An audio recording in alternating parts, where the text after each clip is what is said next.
In this video, we're going to convert 72 ounces to grams.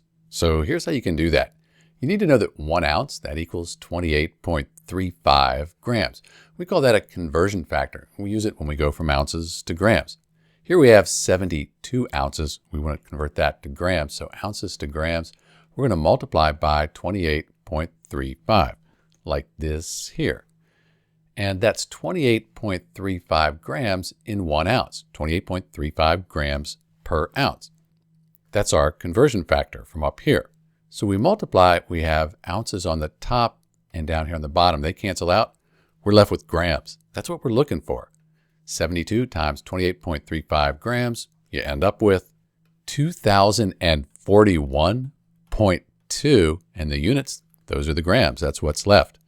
So that's how you convert 72 ounces to grams. If you had grams, you could just divide by this number to get grams to ounces. This is Dr. B. Thanks for watching.